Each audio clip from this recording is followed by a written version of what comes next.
to you. Okay, we got it. Okay, so we're going to need volunteers to read.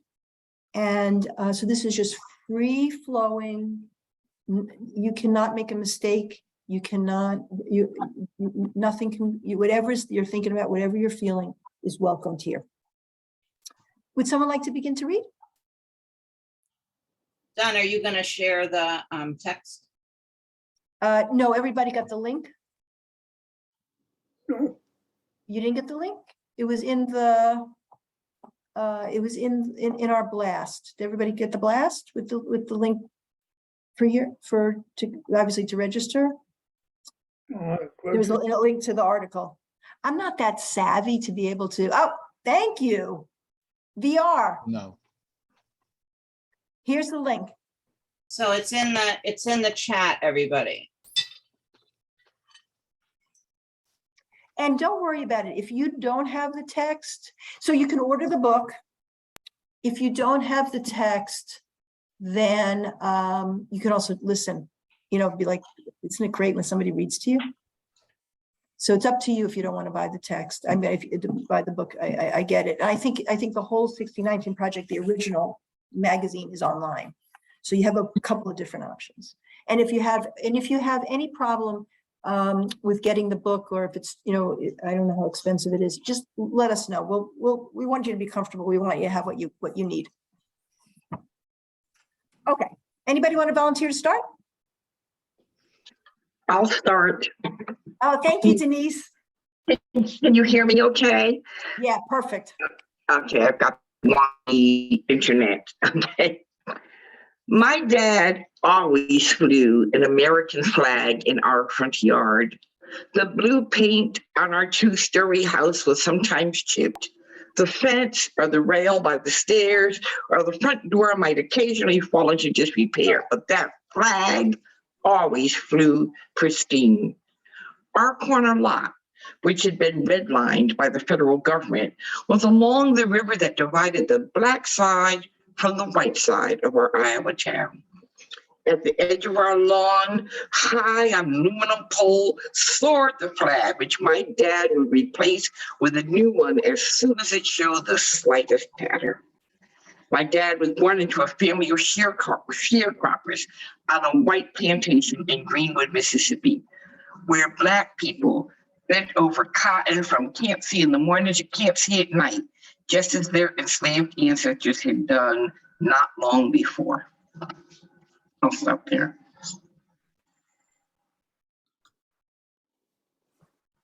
Would someone like to pick up? I'll pick up.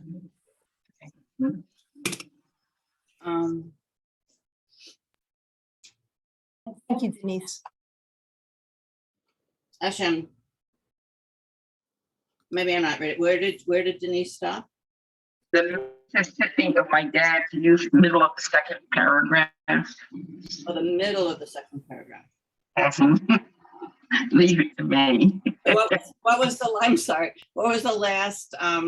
It says Mississippi, my dad's youth, was an apartheid state that subjugated its near majority Black population through breathtaking acts of violence. You see it? Okay. White residents in Mississippi lynched more Black people than those in any other state in the country, and the white people in my dad's home county lynched more Black residents than those in any other county in Mississippi for such, quote, crimes as entering a room occupied by white women, bumping into a white girl, or trying to start a sharecroppers union. My dad's mother, like all the Black people in Greenwood, could not vote, use the public library, or find work other than toiling in the cotton fields or toiling in white people's houses. In the 1940s, she packed up her few belongings and her 3 small children and joined the flood of Black Southerners fleeing to the north. She got off the Illinois Central Railroad in Waterloo, Iowa, only to have her hopes of the mythical promised land shattered when she learned that Jim Crow did not end at the Mason-Dixon line. I'd like to pick up. Thanks, Sarah.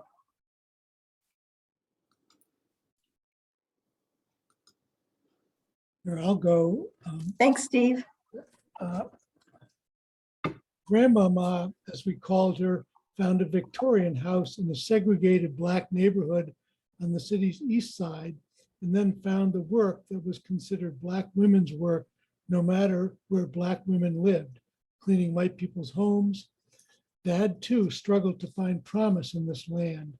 In 1962, at age 17, he signed up for the Army.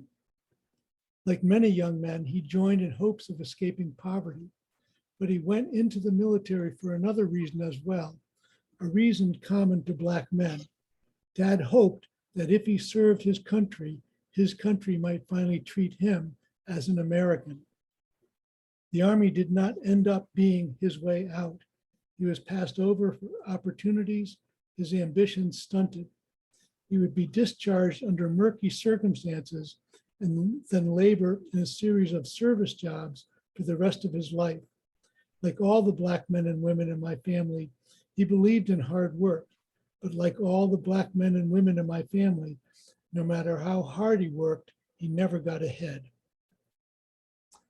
So when I was young, that flag outside our home never made sense to me. How could this Black man, having seen firsthand the way his country abused Black Americans, the way it refused to treat us all as full citizens, proudly fly its banner? My father had endured segregation in housing and school, discrimination in employment, and harassment by the police. He was one of the smartest people I knew, and yet by the time I was a work-study student in college, I was earning more an hour than he did. I didn't understand his patriotism. It deeply embarrassed me.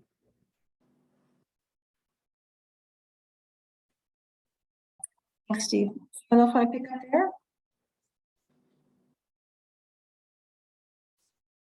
I could. Thank you, Rachel. I had been taught in school through cultural osmosis that the flag wasn't really ours, that our history as a people began with enslavement, and that we had contributed little to this great nation. It seemed that the closest thing Black Americans could have to cultural pride was to be found in our vague connection to Africa, a place we had never been. That my dad felt so much honor in being an American struck me as a marker of his degradation, of his acceptance of our subordination. Like most young people, I thought I understood so much, when in fact I understood so little. My father knew exactly what he was doing when he raised that flag.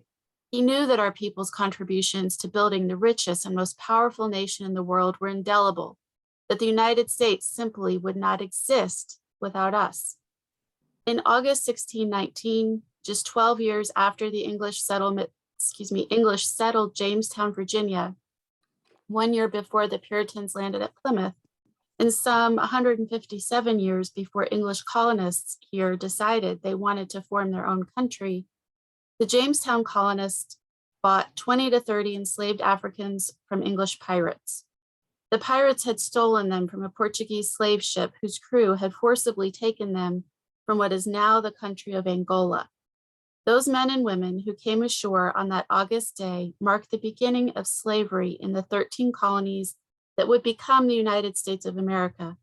They were among the more than 12.5 million Africans who would be kidnapped from their homes and brought in chains across the Atlantic Ocean in the largest forced migration in human history until the Second World War. Almost 2 million did not survive the grueling journey known as the Middle Passage. I'll stop there. I can continue. Oh, thank you, Mary. Before the abolition of the international slave trade, more than 400,000 of those 12 million enslaved Africans transported to the Americas would be sold into this land. Those individuals and their descendants transformed the North American colonies into some of the most successful in the British Empire. Sorry. Where am I? Sorry, what happened here? Oh, sorry. Okay, you're good. And the British Empire. Through backbreaking labor, they cleared territory across the southeast. They taught the colonists to grow rice and to inoculate themselves against smallpox. After the American Revolution, they grew and picked the cotton that, at the height of slavery, became the nation's most valuable export, accounting for half of American goods sold abroad and more than 2/3 of the world's supply.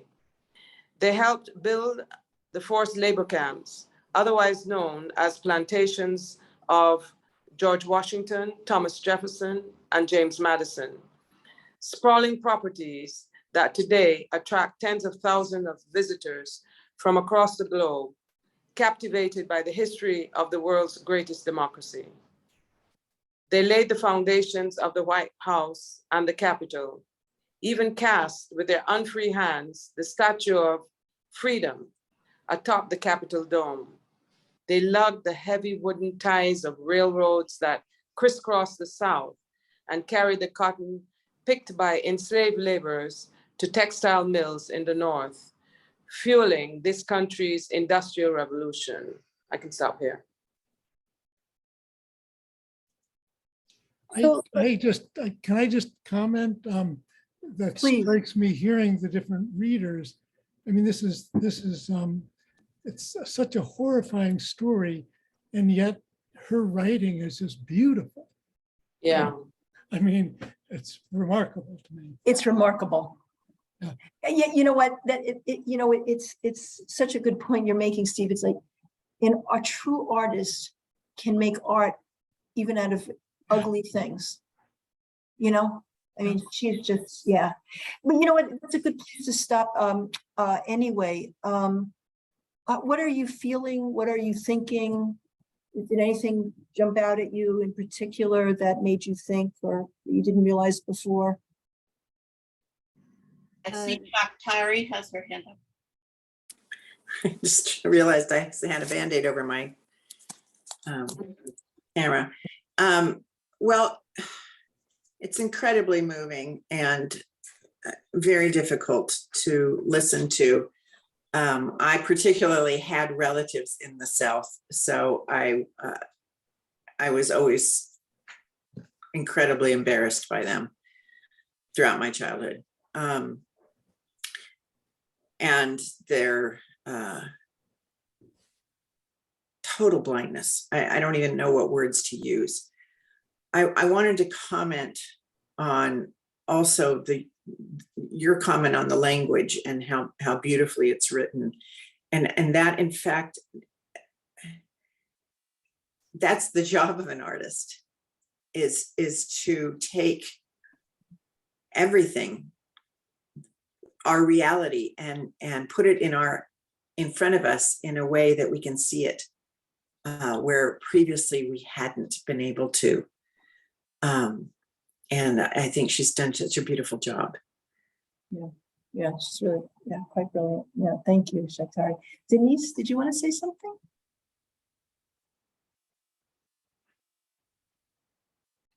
Oh, you're on mute. Here I am. Okay. Yes. I just do want to comment on the last comment that, yes, I think in some ways she did too beautiful a job, because people who aren't interested at all in knowing the true story were able to hear it through her artful telling of it, which is, of course, precipitated the huge backlash we have to this truth. I just wanted to share from a personal experience. As we read the section that said Black residents were punished for such crimes as entering a room occupied by white women, bumping into a white girl, et cetera, et cetera. In the early 70s, I worked for the Georgia State Board of Corrections. And I had a job where we were not allowed to bring any personal effects into the room in which we were working. Our job was to take the written files of the Georgia penal system and code them for a computer to be converted to computers. And of course, we couldn't bring anything in because there would still be lawsuits pending from the things we have access to in those files. But one of the things that we saw over and over and over were Black inmates files that had little pink slips that were called disciplinary slips, in which they would record the crime that the prisoner had committed and the penalty. And over, the crime was made eye contact with white woman visiting white prisoner, and the punishment would be 30 days of solitary confinement. Or made eye contact when security came in to do bed check. Made eye contact, actually it said eyeballed white security, 60 days of solitary confinement. So I raised that because we know this, but we don't always know this. This is neither distant past, nor is it only the South. And so I just want to put that on the table.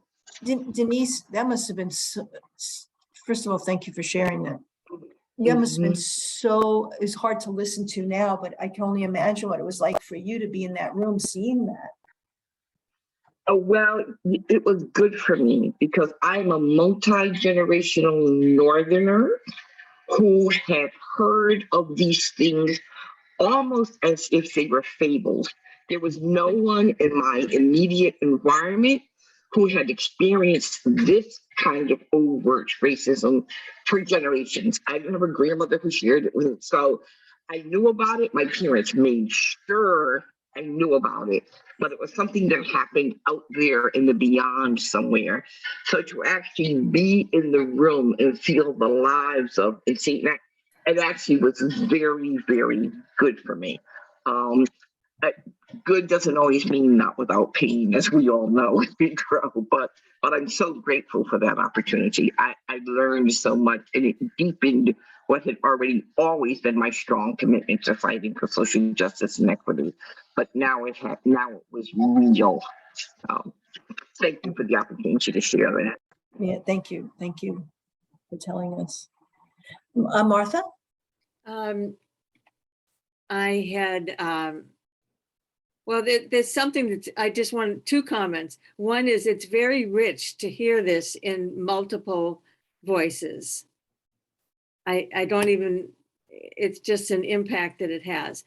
But the other thing is I noticed that the text and what I see on the screen and what I hear is not always exactly the same word for word. So there must be different versions. Yeah, thanks for bringing that up. The original essay was edited for the book, and I'm reading it in the magazine, and I think that people have the book version.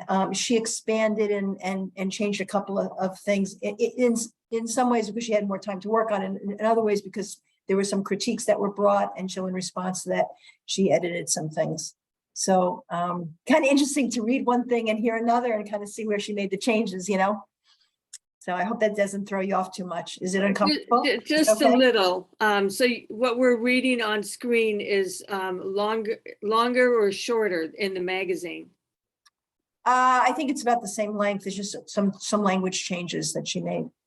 Some things that she nuanced that were a little bit more, which we didn't get to yet, which were stated. Well, I noticed it because I actually do editing and proofreading work, so it's a little I got you. a little disconcerting, but I'm fine with it, and I appreciate the explanation. Yeah, I right. That's I get from that perspective. I can imagine it's like nails on a chalkboard. But thank you for your patience with it.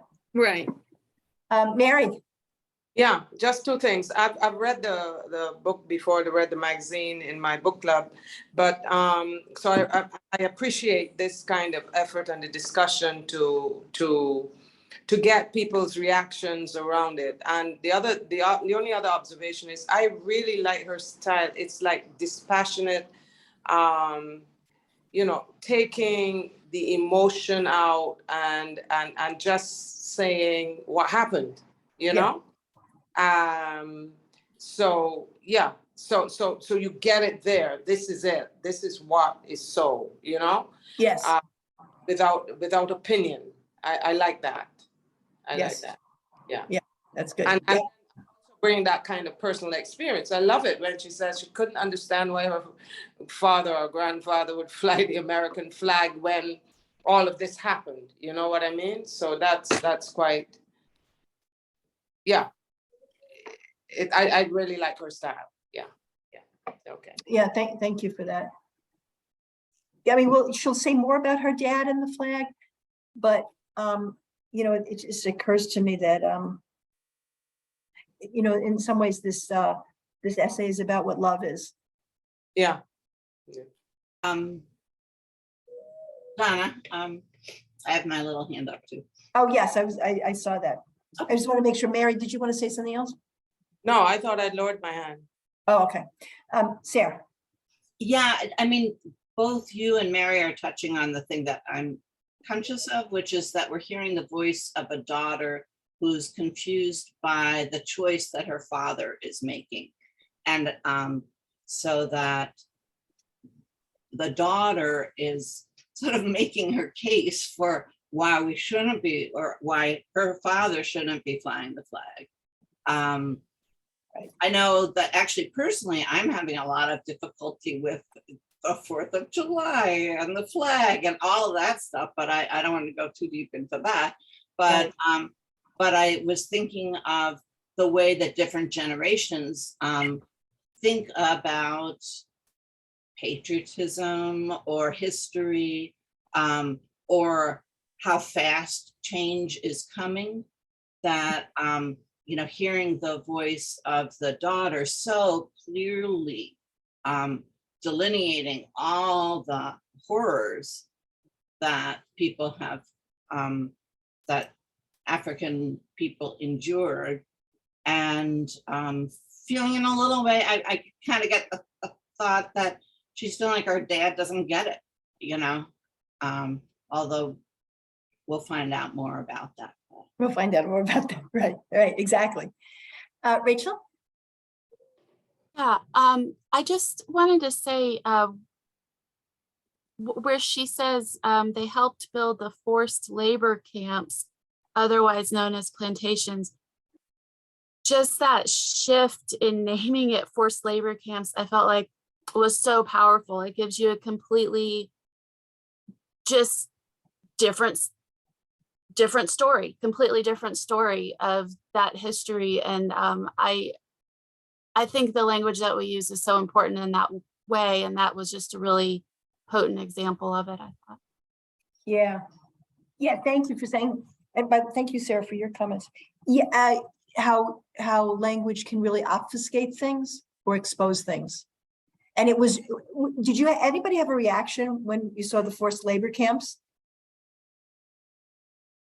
I had a Chandra? Did you have a reaction?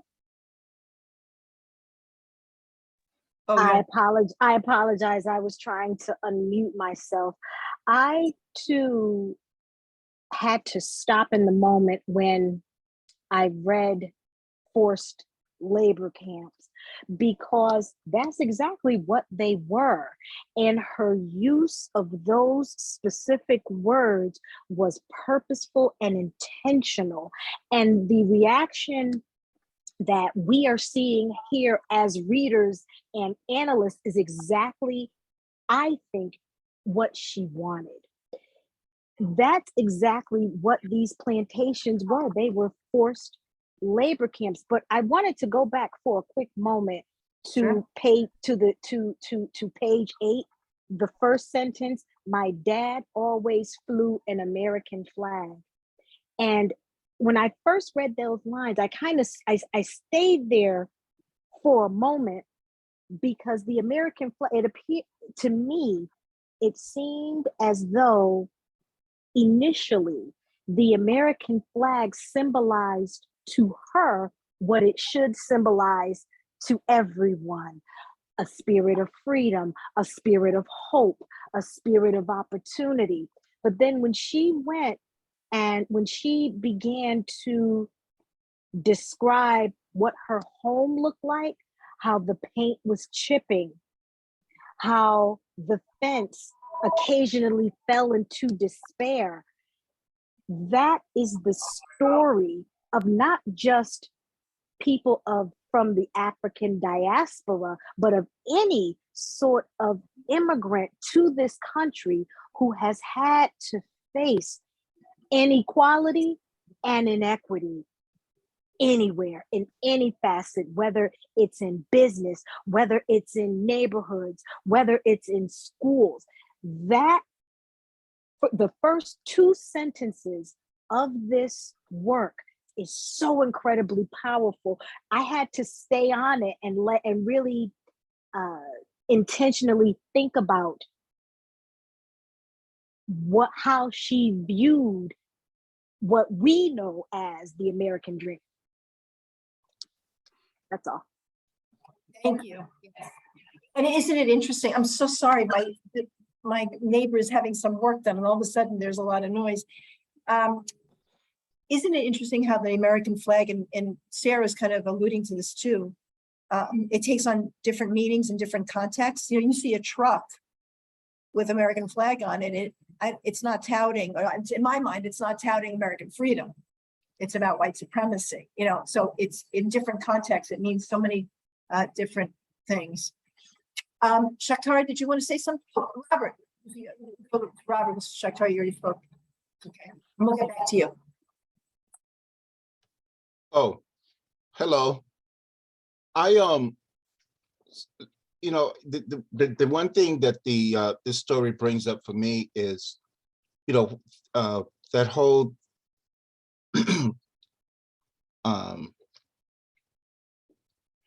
the place of the white woman, and a lot of the violence is hinged on some notion of protecting the white male protecting the white woman. I mean, there's a slavery issue, and then there is the, you know, these other issues. So it just helped me raise the question of, you know, who was this woman that the men would act that way because they were looked at. And I'm asking that because I'm on the side of having been shaped and bent by that issue. And having grown up in a family where a brother was shot in the back of the head by a sheriff, getting out of jail,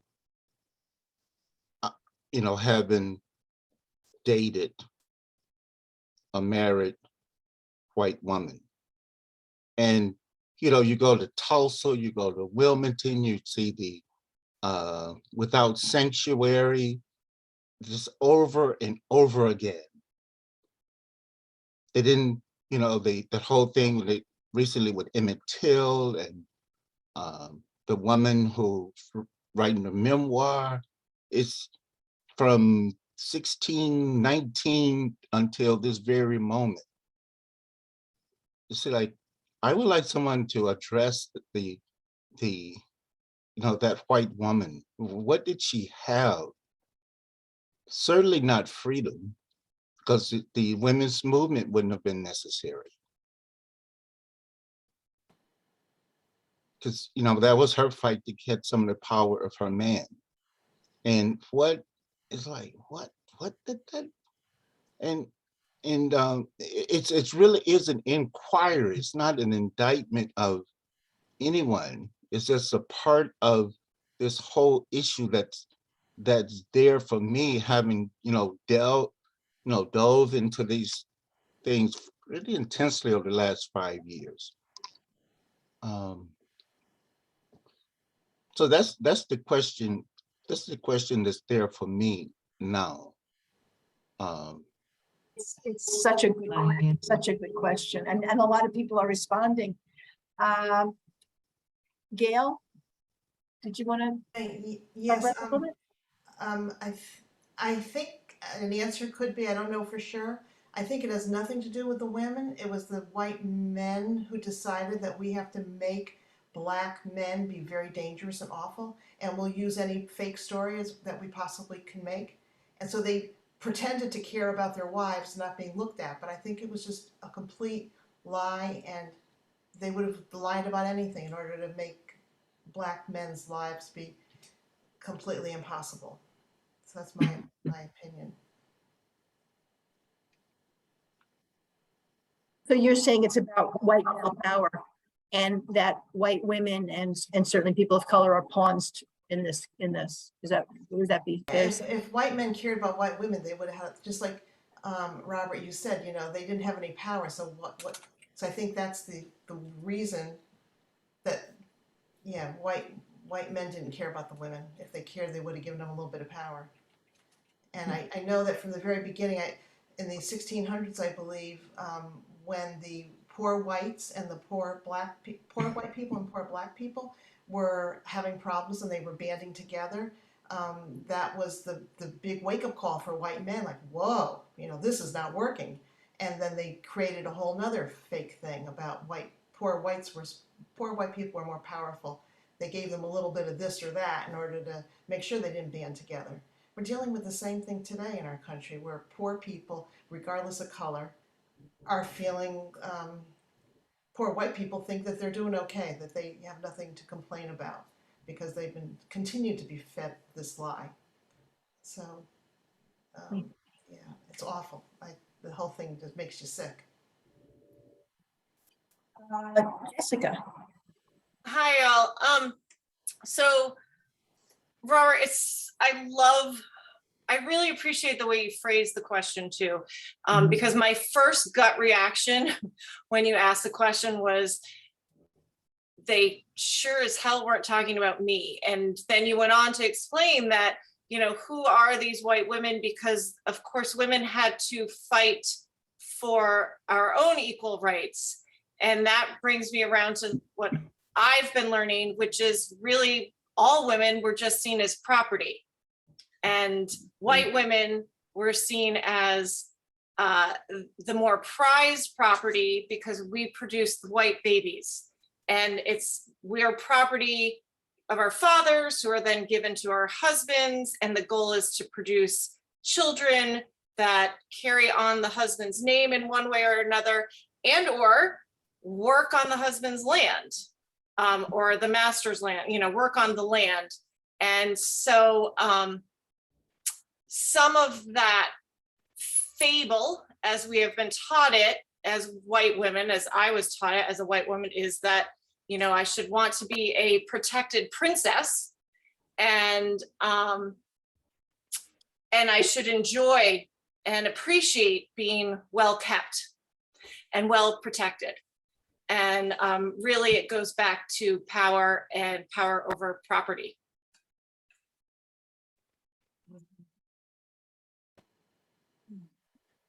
Wow.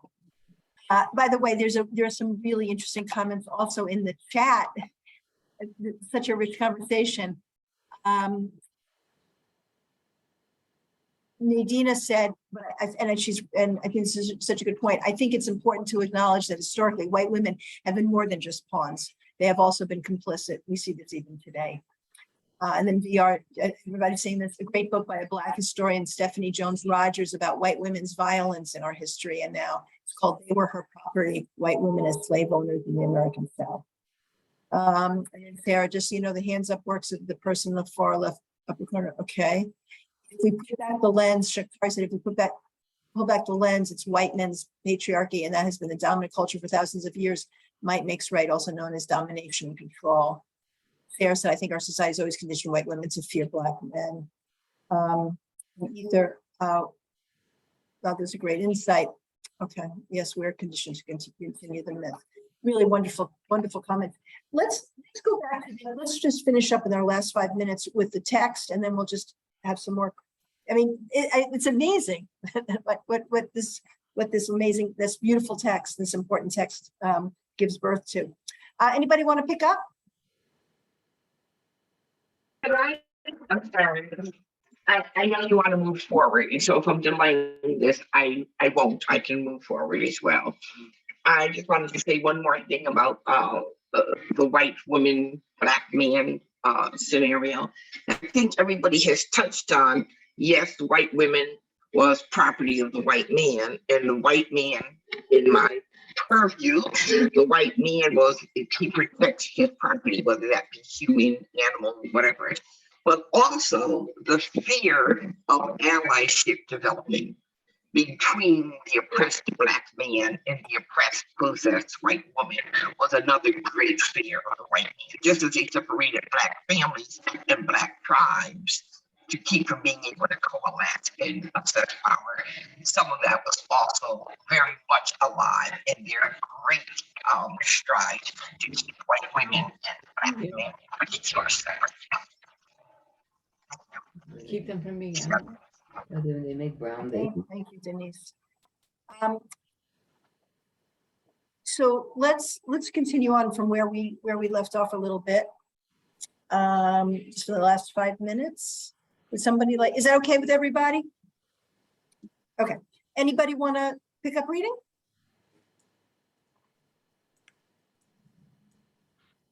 Oh, Shakhtari, thank you. Okay. You see where we are? I don't have a copy of the book, and the article won't let me in because I've maxed out the number of articles times. Donna, I could read. Okay, thanks, Sarah. Where did we end at the, but it would be historically inaccurate? Is that where we are? They built vast fortunes, I think.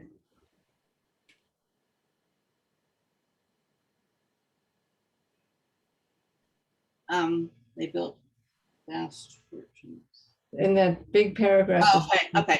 They built vast fortunes for white people in both the North and the South. At one time, the second richest man in the nation was a Rhode Island, quotes, slave trader. Profits and financed from some of our most prestigious, profits from Black people's stolen labor helped the young nation pay off its war debts and financed some of our most prestigious universities. The relentless buying, selling, insuring, and financing of their bodies and the products of their forced labor would help make Wall Street a thriving banking, insurance, and trading sector, and New York City a financial capital of the world. But it would be historically inaccurate to reduce the contributions of Black people to the vast material wealth created by our bondage. Black Americans have also been and continue to be foundational to the idea of American freedom. More than any other group in this country's history, we have served generation after generation in an overlooked but vital role. It is we who have been the perfecters of this democracy. And let's read one more paragraph, and this will be the end of our discussion for today. Would someone like to volunteer to pick up there? Thanks, Sarah.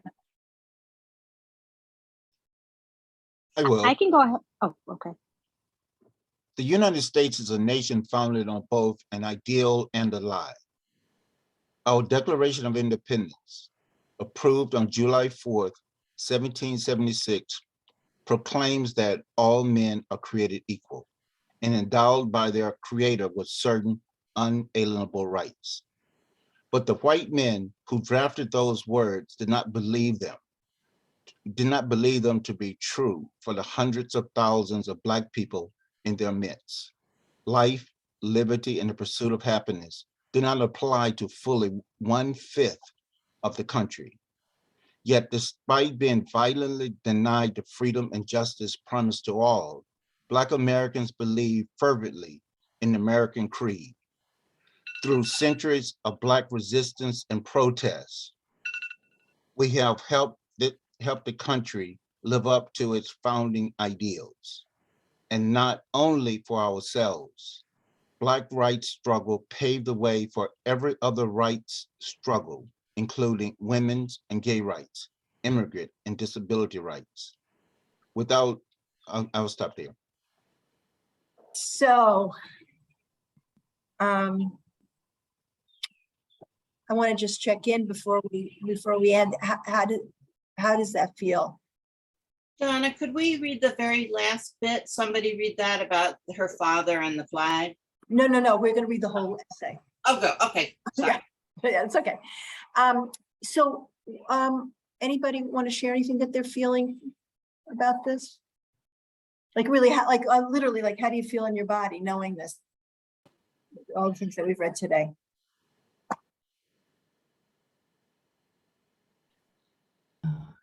Raise hand. Marilyn? Okay, this is Paula. I'm also here, but unnamed. I really think that the little piece we even read talks about, will we be a multicultural, multi-ethnic, multiracial country, or will we be a white country? And that's it in a nutshell. Will we be democratic and ultimately a brown nation, or will we be a white nation? And in essence, I think that is the question of whether we will be a democracy or will be a fascist country.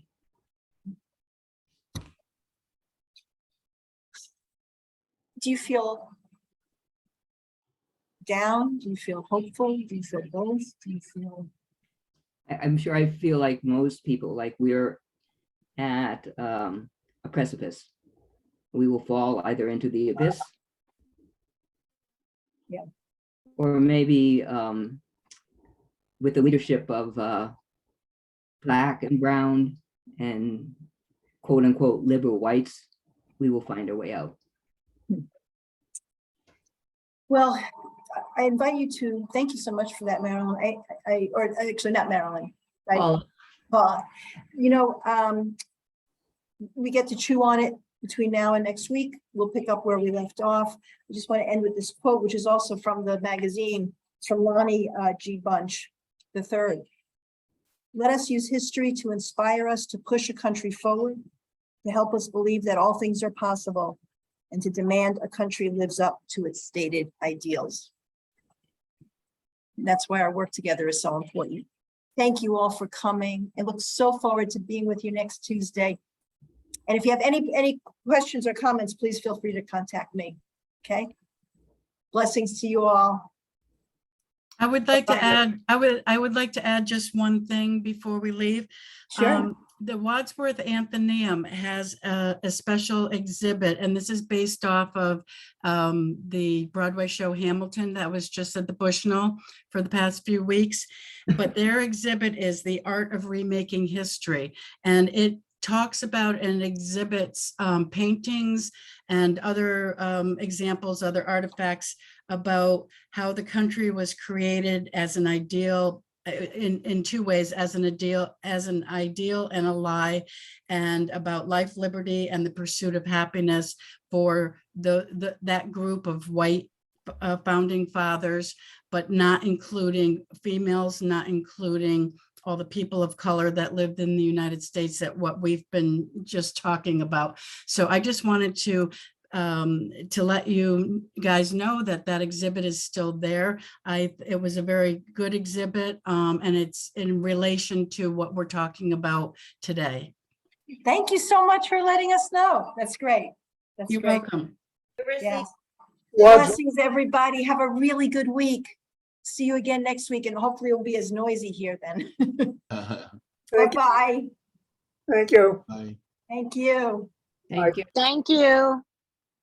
Thank you. Bye-bye. Bye. Bye.